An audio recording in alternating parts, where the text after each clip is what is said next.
Hey everyone, and welcome back to my channel. If you are new here, my name is Amina and I make videos about education, academia and productivity. Personal statement writing time is upon us. I know that lots of you are submitting your personal statements in the next couple of weeks and months and may be stuck or may not have any idea of even how to begin your personal statement. I'm going to break it down for you in just 5 sections. So there are 5 sections that make an excellent personal statement. If you're able to input information in these 5 sections, I'm going to break it down for you completely in this video. Then by the end of this video, you will have a draft of a personal statement. And I'm saying by the end of this video, so it'll be less than 10 minutes, you'll have a draft of a personal statement. So what I recommend you to do is I want to make this quite an active video. I know that videos are quite sort of passive, you just sit there and watch it. Get a pen and a paper out right now so you're able to take notes as I talk and you're able to write down the ideas that you think you're going to write in your personal statement as I speak. So pause this video for a second, grab yourself a pen and paper and come back. If you have an idea, let's say, of the subject that you're going to apply for, just write it at the top of the page. So let's say you're going to apply for law, just write law. Let's say business, engineering, whatever. Write that there so you're just aware of what it is, what subject it is that you are tailoring your personal statement towards. So summarize why you've chosen that particular subject. Now this is not a section where you add cliche statements like I've always wanted to be or ever since I was a child. Think about a point in your life or a point in the past couple months or weeks or years that really defined what it was that made you want to apply for this specific subject. So it could be something to do with a family member, an experience, something you've read, something you did, something you saw, someone else that you know that has done that subject and that has inspired you, and that's what you want to start off with. You want to really grab the reader's attention and show them how enthusiastic you are about the subject without using cliche statements. Think about how your interest in the subject began, and that could probably give you a storyline for you to use. So pause this video here, take 1 or 2 minutes just to jot down a few notes. Do not write full sentences, just jot down a few notes, a few bullet points as to what you're going to write in this section. Section number 2.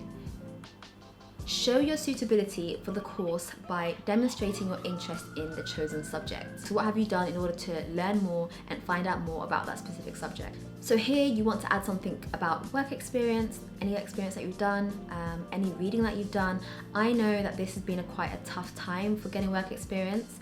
So there are alternatives, there are other ways that you are able to sort of go around this. So for example, if you're looking to apply for maybe a health science course or maybe a medicine, you might want to do volunteering, but virtual volunteering. There are a number of different apps where you can sign up and you're able to help someone in your neighborhood, and you can say that's what you did, how you were able to be a companion to maybe old people or vulnerable people.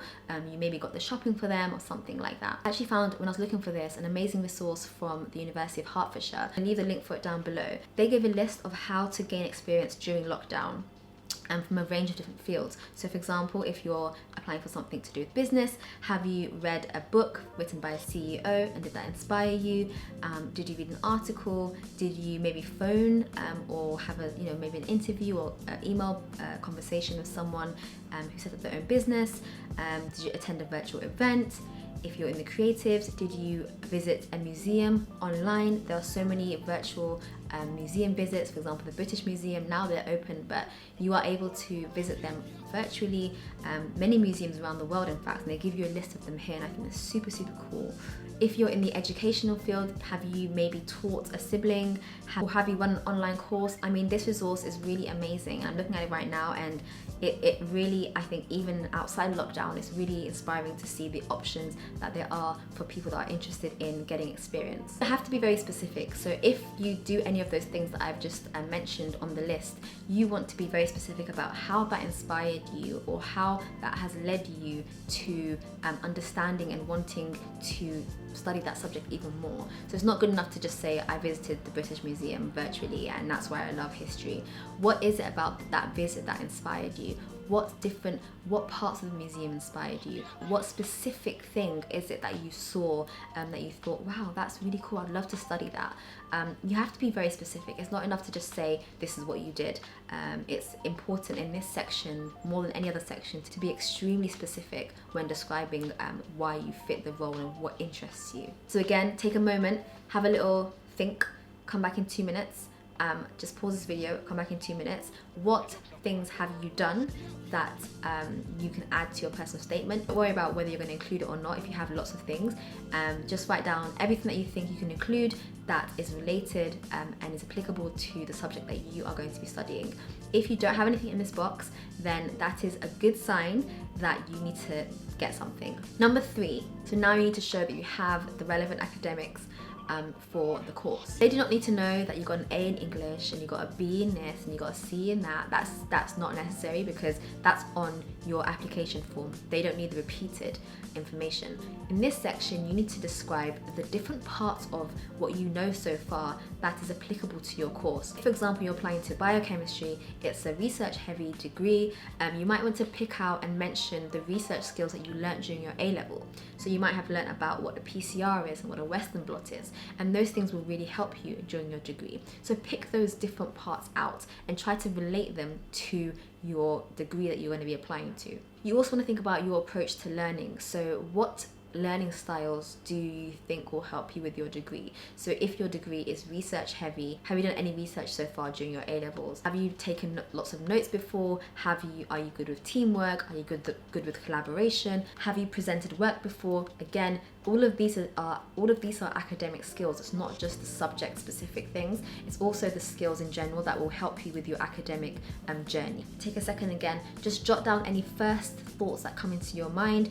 You can come back to this later and add to it, but just jot down some first thoughts. What I want by the end of this video is for you to have basically a draft of your personal statement. So take a minute, pause this video, write down a few thoughts and come back. Number 4 is your personal qualities. The 4th section of your personal statement, you want to add the personal qualities that you have that will make you a good candidate for studying at that university. University is demanding, so you need to be able to cope with those demands. In this section, you want to talk about extracurricular activities that you might have taken on. So during your A-levels, you not only did your A-levels, but you were also involved in X, Y, and Z. Think about communication, when you were a good communicator.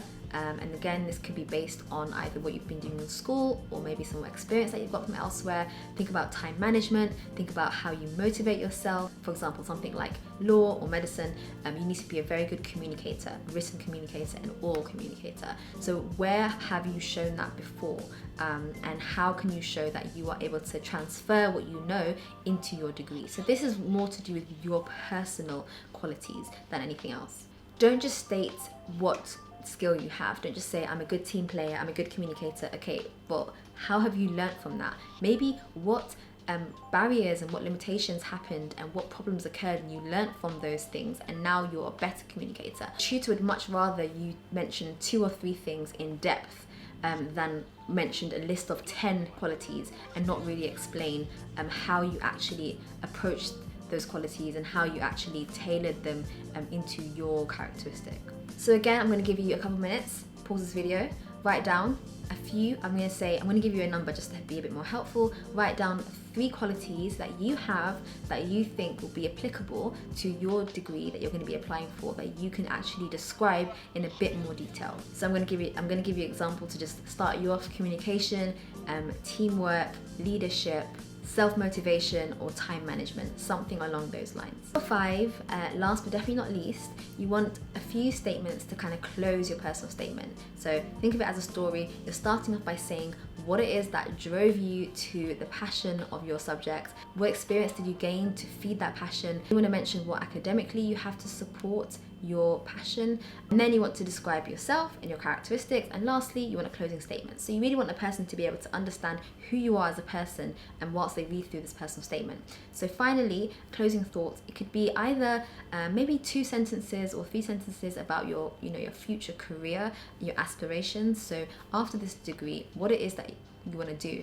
And I would say the statement's important even if your degree is an obvious professional degree like medicine. It's still important to be able to kind of wrap up the personal statement and say, I want to be a doctor because X, Y, and Z, and I'm really excited for X, Y, and Z. Or you could say what you're looking forward to the most in your subject or in the degree. So if you're doing, let's say, history, what is it that you're looking forward to in that degree?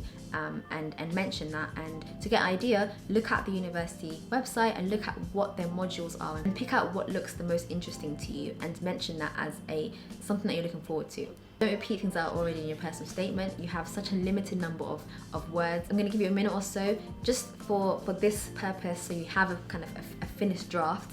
I'm going to say to you to write down your career goal. What is it that you're looking to go into in the future with that degree? So I hope that was helpful, and I hope that you can look down at your sheet of paper and actually see that you've jotted down in the past 10-15 minutes, you've jotted down all the different points that fit into each of those 5 boxes, and you're basically done. Now all you need to do is write that out in full sentences. Your first draft is done. Now you need to do the second draft. It definitely is a work in progress. You're constantly editing and constantly, changing things up. Get feedback from other people, ask people to read your work and, ask you questions and make sure that everything is clear. I also have another video where I talk a little bit more about what the admissions tutors are actually looking for. The biggest misconception that this research found is that actually admissions tutors would much rather you went into a lot of depth about one aspect than talked about 3 or 4 different things quite vaguely. So for example, if you read a book by a CEO and you're applying for business, talk about what concept is it that you really admired about this book. And it's much better that you have a paragraph of that detail where you're able to go into some critical thought and you're really able to sort of disseminate what you just read, than just saying you read a book, you watched a podcast, you spoke to someone. It doesn't really say very much. It doesn't explain that you're able to write academically and you're able to think academically. So do try your best to be as specific as possible, and less is more sometimes when it comes to writing a personal statement. Do leave me a comment down below or a thumbs up if you'd managed to get through this and have your first draft for your personal statement. So either leave me a thumbs up and say I did it, or just thumbs up this video and let me know if you were able to get something down on paper. If you've got something down on paper, you've done the hardest bit, genuinely. So let me know if that was helpful, and I'll see you guys in my next video. Don't forget to subscribe to my channel and follow me on Instagram. I'll leave my Instagram over here, and I'll see you guys in my next video. Bye.